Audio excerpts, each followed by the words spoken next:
Are we making sure that we're building empathy from staff to staff before we're asking from it from student to student?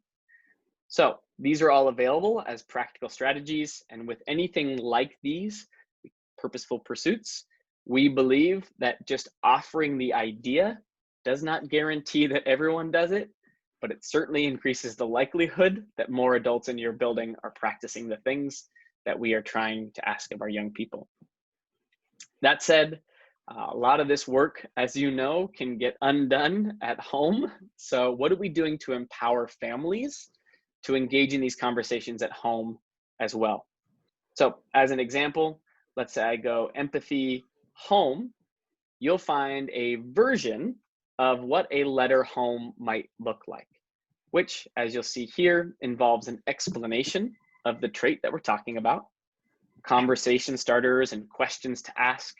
There's a list of books that can be read at home that might be being read in class as well. And one of my favorite parts here is for your own personal reading. Here are some links to how to be an empathetic parent, as an example, or Brene Brown, a short video on empathy that's one of my favorites that distinguishes between sympathy and empathy. And at the bottom here, the thing that is most exciting to me and most practical is while we have purposeful pursuits for staff, we also have it for families.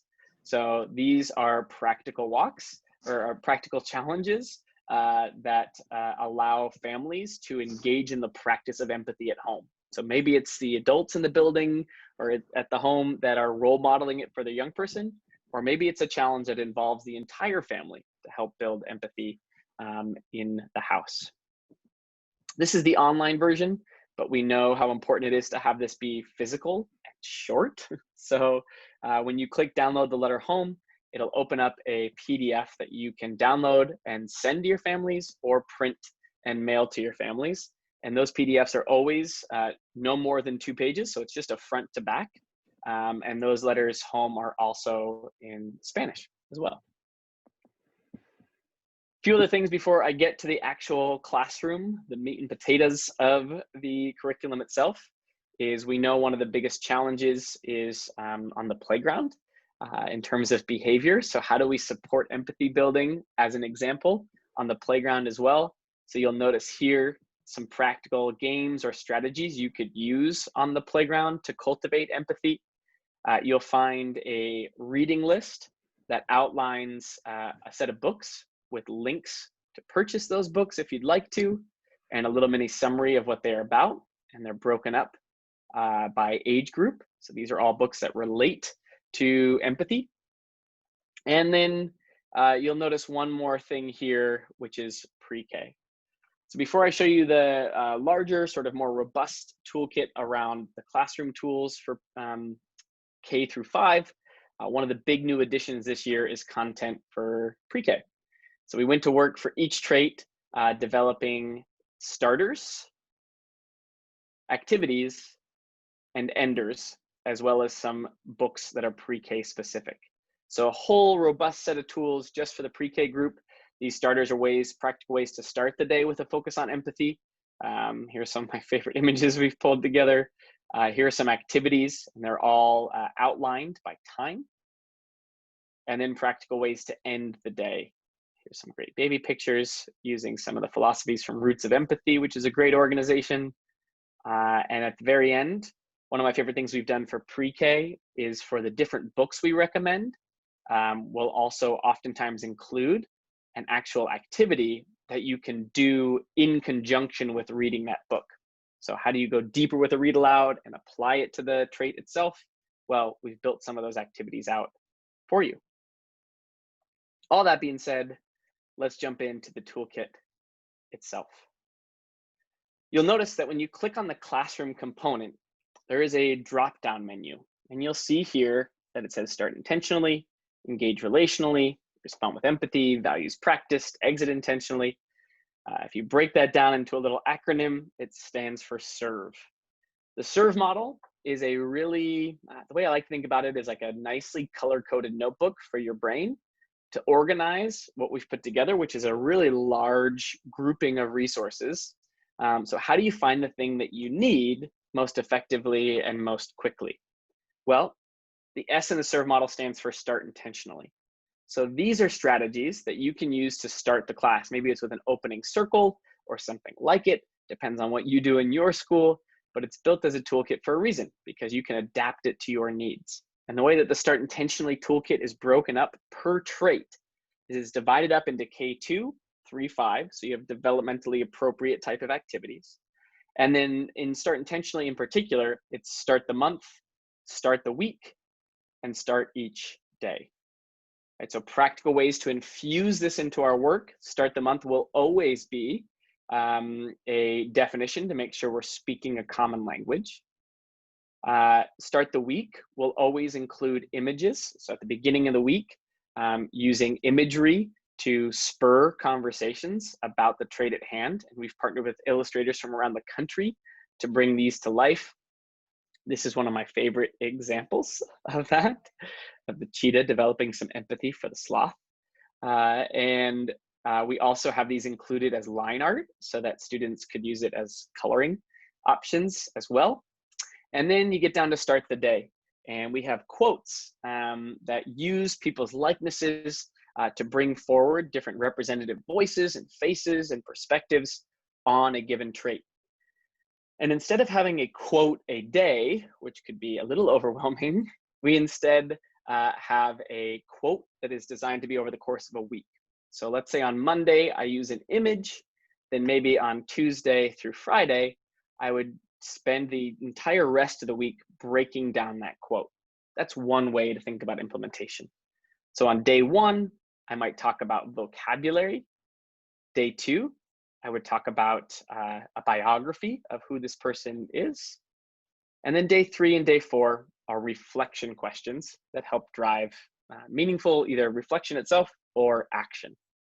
And you'll see as you click through these, very intentionally bringing forward a lot of different types of voices, a lot of different sorts of perspectives, and making sure that people's faces are represented so people can see themselves in the people that are sharing some of these thoughts.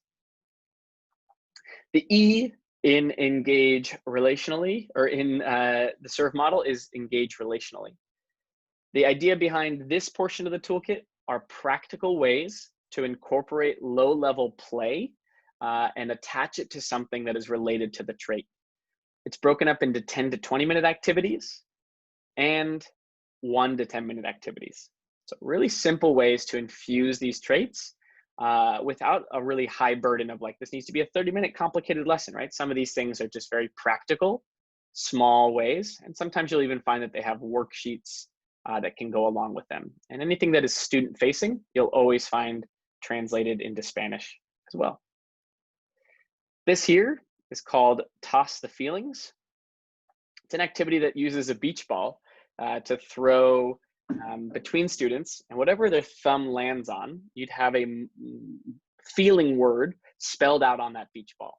So in the in-person version, lots of fun and can require a little bit of prep, but then becomes a fun game you can actually come back to over and over again. But some people might be saying, how do I take something like this and adapt it to the virtual world? So we've actually done some of that legwork for you. What's cool about the toolkit is that a lot of these, as you may have noticed, already are really adaptable to a virtual environment. There are images you can share, videos you can play, illustrations you can project, and quotes that you can share. All that said, some of these things that were supposed to be in person, well, what do we do about them? So one of the things that we just finished building and will be sent out to our users at the beginning of the week is a virtual toolkit. This is a video of me walking through the whole toolkit, how to use it, and you'll notice a menu of all the different options inside that toolkit. So we were looking at empathy, and I click here, and you'll remember the one I was just talking about, toss the feelings. So how do we do that in a virtual setting? Well, we grab a virtual beach ball instead of a real one, and we say someone's name to toss it to them. So let's say I click here, here's the virtual beach ball. Let's say the student says orange, and the word is glad. So the idea would be, as a student, I have to say the word glad, and then I have to use that word glad in a sentence, or in the webinar that we just hosted, you could also use that word glad to reflect on a time where you felt glad before. Lots of different ways to adapt it and use it. The point is this, just because we're virtual doesn't mean we have to lose some of the fun interactive type games. Let me showcase another one for you. One of my particular favorites, this is Perseverance. You know the classic game, Don't Touch the Ground, the balloon dropping. So the idea here is students would have to shout out or in the chat box, name a classmate before the balloon touches the quote unquote ground. Or name 2 cereals. What's cool about all of these, in fact, let me showcase just one more for you. We have cooperation here. This one's called the Elimination Relay. This one's more of a full class type experience where you divide the class up into 5 groups. Each one is a team, and all those teams are working together as a class to complete the relay together. But here's the deal. Once my team chooses to participate in a portion of the relay, they can't participate in anything beyond that. So we have to choose wisely which one we do. So in Elimination Relay, team 1 has to, as a group, complete a total of 25 jumping jacks, 15 push-ups, 10 toe touchers. In round 2, a different team has to get these tongue twisters perfectly said 3 times without messing up. Group 3 has to complete some math problems. Group 4 has to go on a little mini scavenger hunt. And group 5 has to complete these different prompts. Once they do complete it, you have some confetti and some debrief questions. But how did this activity relate to cooperation? You might be thinking to yourself, some of these things aren't necessarily relevant to my students.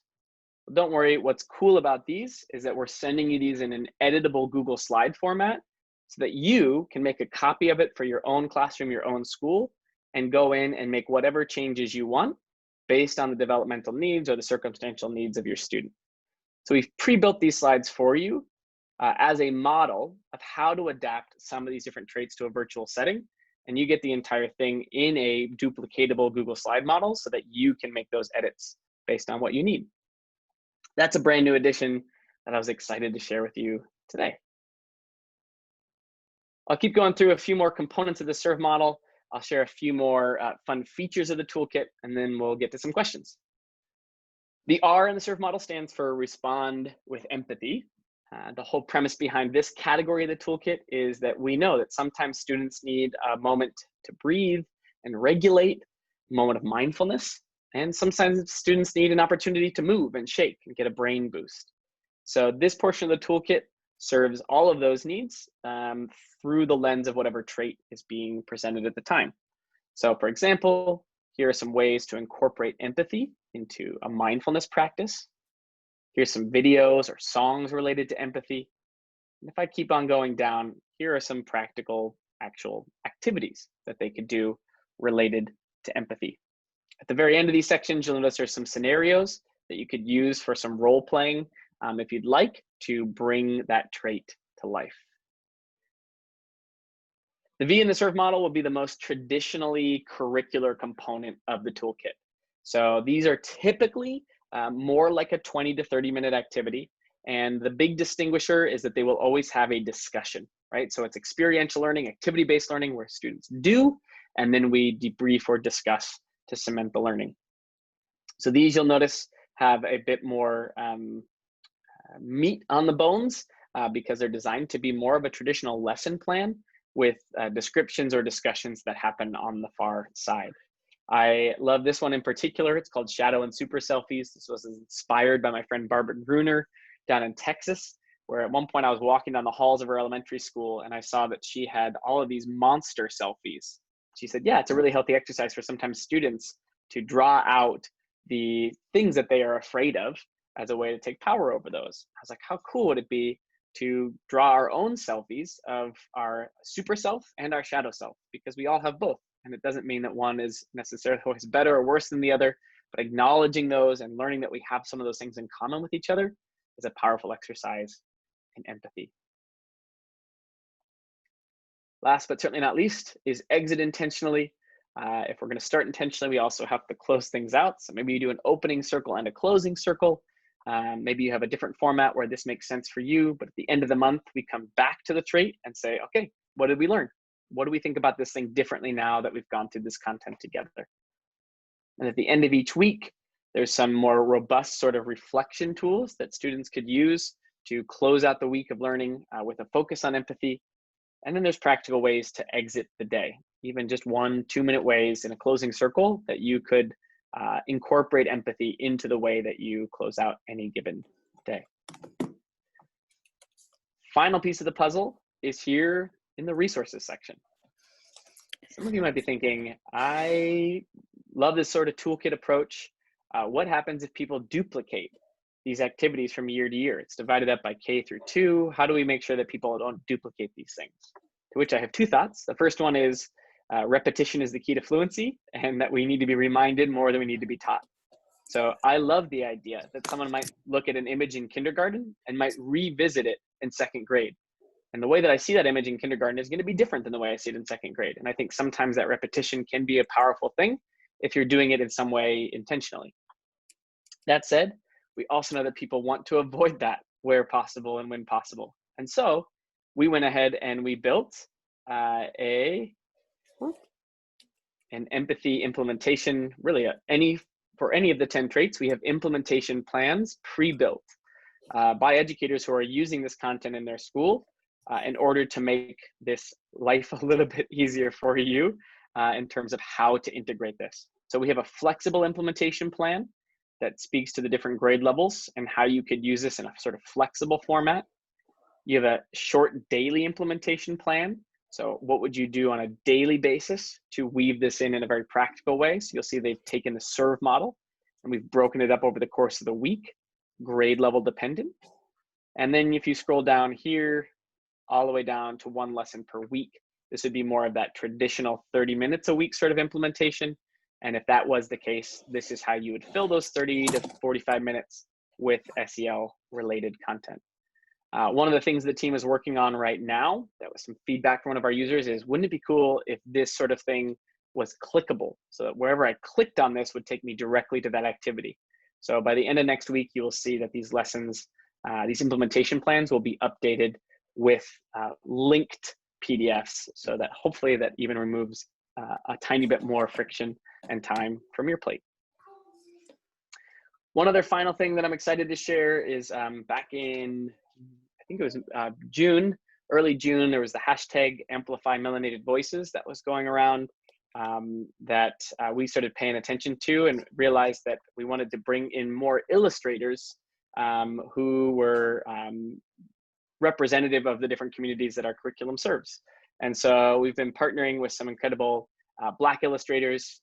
This guy's named Damien. He's incredible, and some of the new images you'll be seeing in the toolkit that he created. This one's for responsibility as an example. This gentleman's name is X-Pain.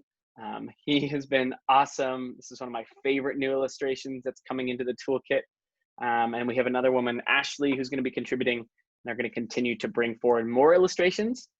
Number 1, as a way to champion melanated voices, and number 2, because we know that those illustrations, especially for those who are going virtual, are going to continue to be more and more valuable and tend to be one of my favorite ways to create just low-level engagement around these traits. Finally, you have some assessments here, some pre and posts. All of our content has been aligned to the ASCA and CASEL standards. And for your convenience, all of the posters and images are available to download all at once in high resolution, so you can project them wherever you need to, or print them out and post them in your halls or throughout your building as evidence and reminders of the work. That's all I got. I'm gonna bring myself into the chat so I can see what we've been chatting about. And if you have a question, you can also feel free at any point to unmute and just say hello and ask it. Let's see. John or Lindsay, if you have stuff that I can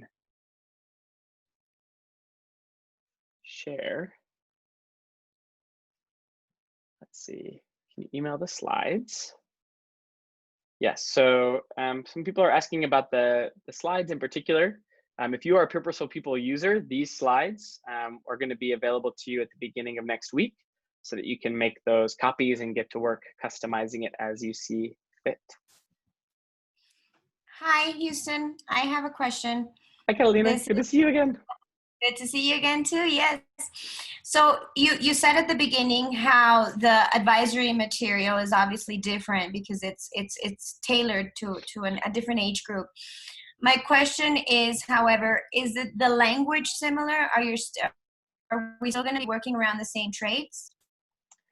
Yeah, great question. So you'll notice that there's some overlap, but not total overlap. So we didn't want to just do the same 8 essentials pre-K through 12 because we were worried about just like natural burnout, even on something as simple as kindness. So there's a few you'll notice that are similar. I think honesty, respect, kindness are the 3 big ones that get repeated across the toolkits. So the goal would be that some of these things, and we talk about this in our trainings a bit, like some of these things, they live underneath the other traits, right? So like cooperation what might be fundamental to patience and vice versa. Sometimes perseverance is going to be critical to build, and it leads to commitment.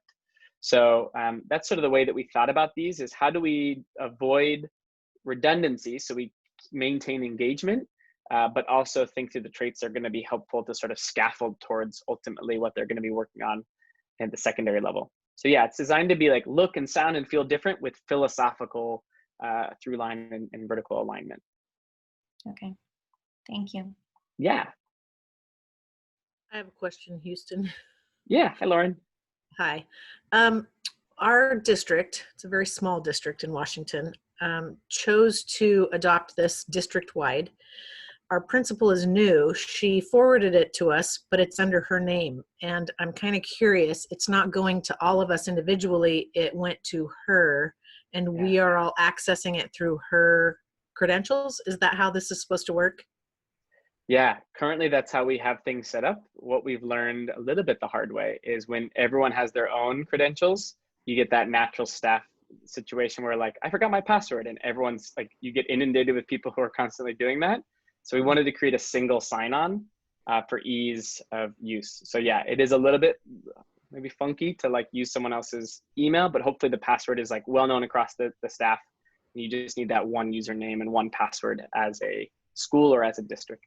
Okay, so can I download it and like make modifications just for my class? With these slides in particular, or across the whole thing? I don't know, grades 3. Yeah, good question. So yeah, absolutely. When it comes to like these, when you get into the toolkit, no matter what your login is, you can download these and these will go to your individual computer. So if you want to build something custom with these images or these quotes or these illustrations, you absolutely can. When it comes to this Google slide, everyone will get a link that is copyable. So it won't be just as a district, you get one of these copies. The link itself is like, do you want to make a copy of this for yourself? And then you can customize it, yeah, exactly to your own environment. Okay, thank you very much. You're welcome. Speak to that. The school gets their own user, like name, login, and password. It's not the principal's email. So we can take care of you on the back end. It is a specific school-wide login and password. So it's not being done correctly. If it feels like it's a principal's email that is doing it, it's a school-wide login and password that they get. So we can make sure that they have that, can do that behind the scenes to make sure that you have the correct login and password for your school. Thanks, John. Good point. Really quickly again with the sharing. So will this be shared to the person that registered for the Purposeful People curriculum? And then that person will then distribute this virtual to everybody else, or how, again, will that part work? Yeah, great question. We'll email it out so that, yeah, anyone who is the original user will get it, but we will also feature it here on our homepage so that the next time you log in, you'll also have the ability to link to it. So you don't have to rely on that person, but as long as you're able to log into the content, you should be able to find those new slides as early as next week.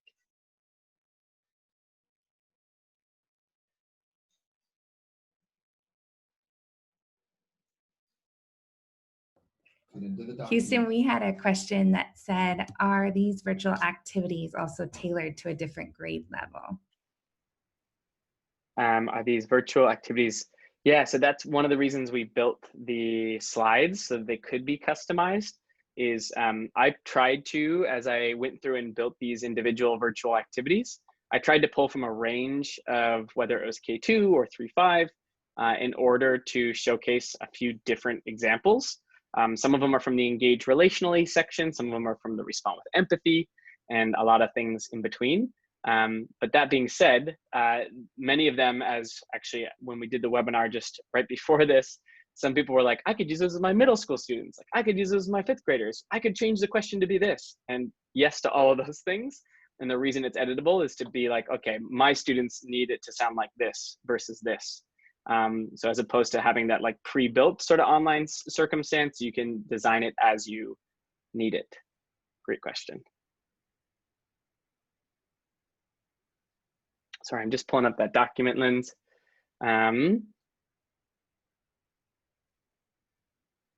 Someone asked flexible implementation. If you are just starting out, do you recommend against the flexible implementation? No, I think if you're just starting out, my recommendation is doing what feels manageable at this time. So whichever one feels the best for you. I tend to think that the daily integration, especially with virtual learning, is going to be a meaningful way to approach it. You could take out some of the things from the weekly if you feel like you only have the space for it on a weekly situation. But I would just get in and play a little bit with sort of the timing you feel that you have and teacher readiness. My big recommendation is always, when trying to do everything, we end up doing nothing very well. So even if in year 1, you're only utilizing illustrations and staff challenges, I think that's okay, because fidelity is going to be more important than fire hose. And I think that's the general way that we like to approach it. Try to do a couple things really well, as opposed to all of it all at once. It's built so that you can do a lot of it, but allow yourself to figure out what the readiness circumstances in your building and build towards that. Short daily implementation. Clarify that this is one serve activity per day. If so, why doesn't every day do a different serve so the week follows serve, as some weeks in the implementation plan are sir or sorry, that's a complicated question. Maybe we chat about that one offline over email or something.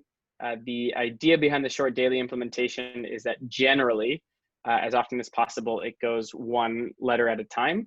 But that's just as a simple way to break it up. So I'm gonna have to spend more time wrapping my head around that question. I apologize. There's like a lot of abbreviations in one. One lesson per week implementation. These have specific grade appropriate serve activities to do each. Do we take your recommendations and then fill in the blanks with our own selections so that all serve components are addressed? That's a good question. I think maybe on a high level, part of these questions are about, do we need to do all the serve components in order to do this thing correctly? And the answer is no. I would think about it much more as a binder of resources as opposed to a prescription and a necessary framework to do all these things, right? Some people have morning meetings already built into their schedule, into their culture, into their practice. If that's the case, awesome. Those start intentionally resources are going to be practical ways for you to infuse into something that you're already doing, which doesn't necessarily mean that you have to have a closing circle and use the exit intentionally strategies. They're just there in case you have other opportunities to integrate. That said, people who are kind of going all in on this might say, you know what, we want to do both. We want an opening and closing circle, and these are really great ways to integrate that into both.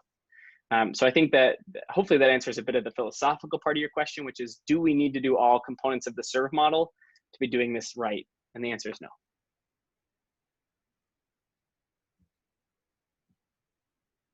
In a 1-hour webinar I attended, there was mention of other schools' customized implementation plans. Are you at liberty to share these?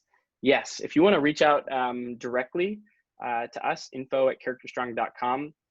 In the past, we've had a couple other amazing campuses and schools. You know, they want to do it differently than what some of the offers that we have offered in ours, which is great. That's why we built it as a toolkit model, because as an example, Ripon School District in Wisconsin, they did a trait a week for 10 weeks, and then they would rotate back through. So instead of a trait per month, which is sort of how we approach it, they would do one trait per week, flip it back. And they built their own custom calendar in order to make that real. So if you're interested, if you're a user already and want to utilize some of those resources, Emmy Jess is her name. She's been awesome. And she's like, yeah, please share this with other campuses. So if that's of interest to you, just drop us a note and we can get that your way. Please comment on teacher prep times if they are just starting out. Great question. It depends on sort of, I would say, the category of the serve model a bit.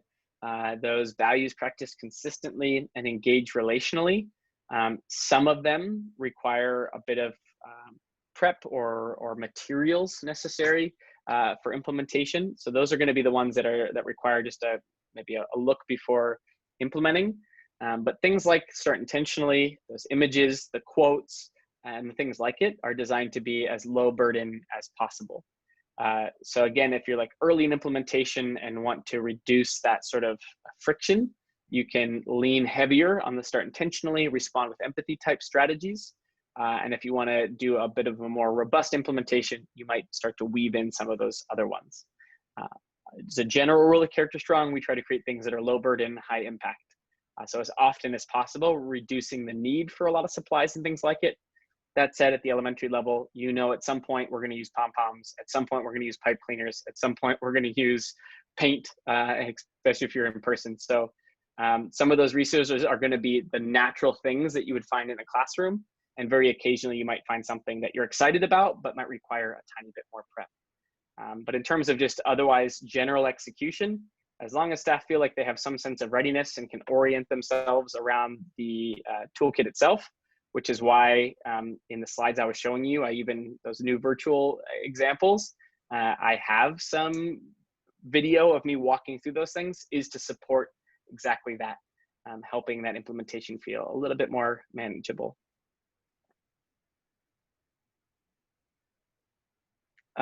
Distance learning. There are over 30 serve activities per month for K2 Courage. I estimate only 3 must be done in person and 6 can be adapted to online, but please comment on readiness for online for all 10 traits and use with Google Meet. So the ability to use it across Zoom or Google Meet or whatever platform you're in should be pretty much a non-issue in terms of like the delivery of some of these things. They will be built, like those online ones will be built in slides. And that said, most everything is designed, as I mentioned, is already in many ways, so much of it is adapted for you in terms of, not even adapted, it is able to be delivered in an online platform. Things like images and videos are things that you could literally in the platform itself be sharing your screen and projecting on to the screen to share with students. So much of that is already pre-built. And because it is more of a toolkit model, the goal for us was to provide you with as many practical examples across all those 10 traits of how that works. So I'm not sure if that's your question. Our current commitment is the 10 traits that we've provided.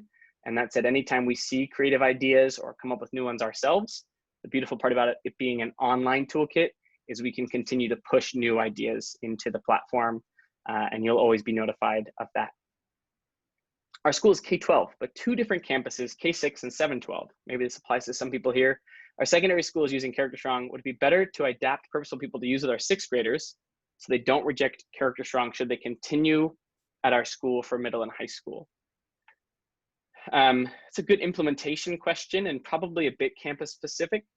That said, we oftentimes will have schools that use, even if it's at the same campus, they'll use purposeful people in 5th grade and they'll transition to Character Strong come 6th grade.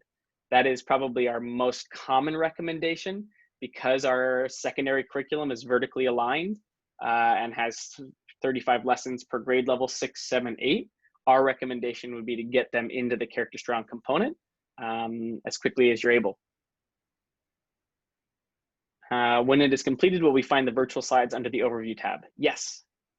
How do these playground strategies work in our COVID environment? I think John tackled that in the chat a little bit, but I agree there's some adaptation. Some of them will be naturally translatable, and some of those will be just things that I think get to be put on pause to be used when we return to a bit more of a normal environment. Some of the strategies could be translated to a classroom environment pretty easily, but that said, consider it something like an advent calendar to unwrap when we get to come back to the in-person world. we've adopted this curriculum district-wide. Can we use the images and links on a virtual classroom or common room? Absolutely. The gift of the toolkit sort of model is that it's designed to pull from and use however you see is best fit in the context of your school or your district, or however that license fits for you. How can paras be involved? Linz or John, I don't know if you want to speak to that in any capacity. I know you might have had more experience with working with paras, obviously, than I did. So I'm not exactly sure how different schools can integrate paras. That said, the content is designed to have meaningful conversations and are designed to spur relationship building. So whether that's a classroom teacher, a paraeducator, or an administrator or a counselor, the content is designed for everyone to integrate and be involved. And so in your situation, whatever that is, maybe it's empowering your paraeducator to lead some of those activities or specifically be in charge of the quotes or the illustrations. I would say ask for help where you feel like you need it and empower someone with a clear role to take ownership over it so they do it really, really well. Can you hear me, Houston? Yeah. I think that's spot on.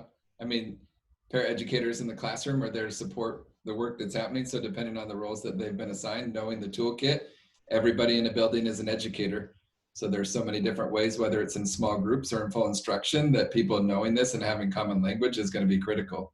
And that's why we always encourage both classified and certified staff to be a part of our trainings so that they all have that common language and ability to implement, whether it's supporting a tier 1 setting or whether it's working in a small group related to how the toolkit's being implemented. That's one of the things that counselors have loved, is that they will use it sometimes in small groups, which a para could do as well as the teacher who's in the classroom using it in a tier 1 type of setting. Awesome. Thank you. Another question I'm seeing in here, if I'm an ASB advisor for grades 3 through 5, is there a different curriculum? No, there is not presently. And that said, we're actually, one of the things we're working on behind the scenes right now are some leadership resources at the elementary level. So keep an eye out for that. But there is not something separate currently in the toolkit specifically for ASB, but a work in progress. In fact, one of our awesome interns, Maddie, first-year teacher, she built an entire leadership program at her school. And so we're tapping some of her wisdom and experience to help bring that into the toolkit for you.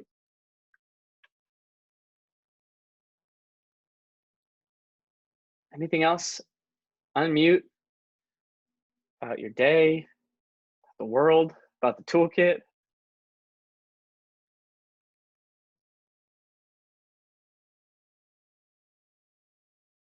Karen said, for schools that are K through 8, would purposeful people work well for 6 through 8 as well? Or does that age make sense to move to CS? Yeah, that one makes sense to move to CS. So the toolkit is designed to be pre-K to 5th, and then switch over to the more advisory model, that more 30 minutes a week implementation model. So totally different branding and content with the philosophical alignment, as Catalina and I were chatting about earlier. Awesome. Joanne sharing some cool support around her role as a para. So she knew the trait for the month, modeled it, created activities to incorporate. So she was adding, which is awesome, right? We need skin in the game. People support what they help create. And during distance learning, I created a Falcon ticket that exemplified that trait in my drawing. And if they use that trait that month, awesome. Great example, Joanne. Thank you for some ways that you've actually practically done it in your world. Kathy messaged me directly, won't let me unmute, but I am involved in a private preschool. Does it work in this scenario? Absolutely. Yeah, those in particular, those pre-K resources are awesome. It's considered a wealth of tools to add to your toolbox that you can use in whatever way you see fit, private or public. Life coach for kids. This is great. Thanks so much. I'll see you tomorrow for secondary. Awesome. If we use another SEL program, how do you suggest fitting in purposeful people? John, I don't know if you want to speak to this because I know this is sort of circumstantial, part of the reason we built it the way that we did. But yeah, the toolkit model is designed to support work. It can be an entire, obviously, ecosystem on its own, but it's also designed to support work that you're doing in the building. I think one of the things that people love is that it wasn't necessarily built to compete with a comprehensive SEL curriculum. Many of our schools have both.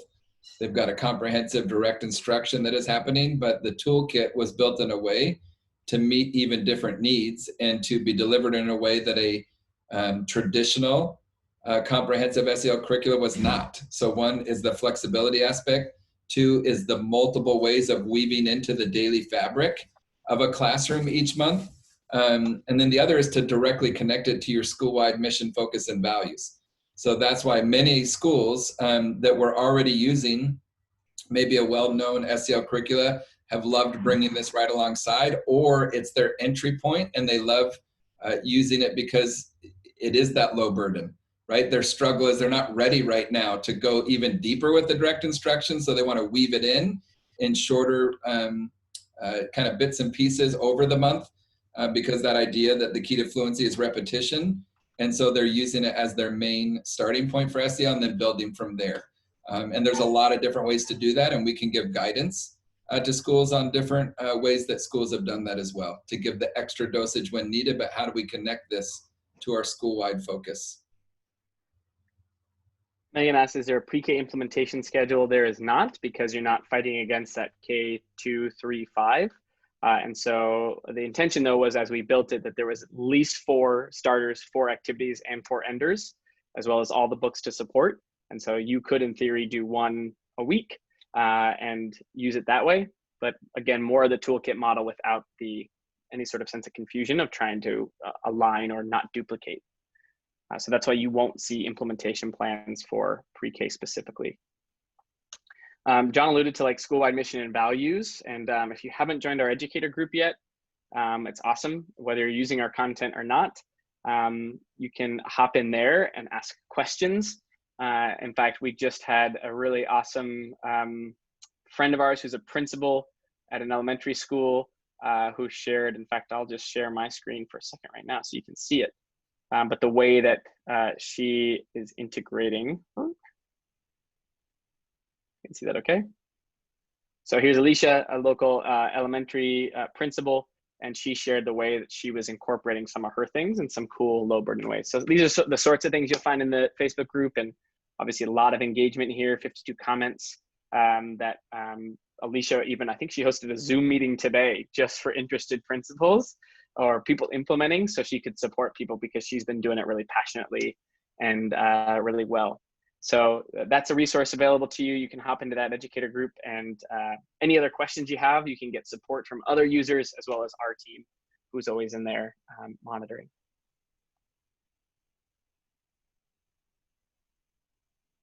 Cool. Any other questions, thoughts, feelings? Awesome. Well, we have a recording of this, so we'll send this out to you. And if you wanted to let us know what your interest level is, or if you wanted to get an estimate of the work, you can get an estimate directly on our site, or you can always book a call with John and talk a little bit deeper if you have some more specific implementation needs. We offer district pricing and all those kinds of things. So I hope that answers a lot of your questions today and has removed a lot of roadblocks for what we know is the critical work going into the fall of putting a huge, thoughtful focus on relationship building, SEL, and character, what we need more than ever. So grateful for you all showing up, asking questions, diving in, your passion, your thoughtfulness, and let us know if you have anything that we missed here today that we can answer for you. We're always available over email and Facebook group and things like it. Beautiful. Have an amazing day. Good to see y'all. Happy faces. Talk to you again very soon.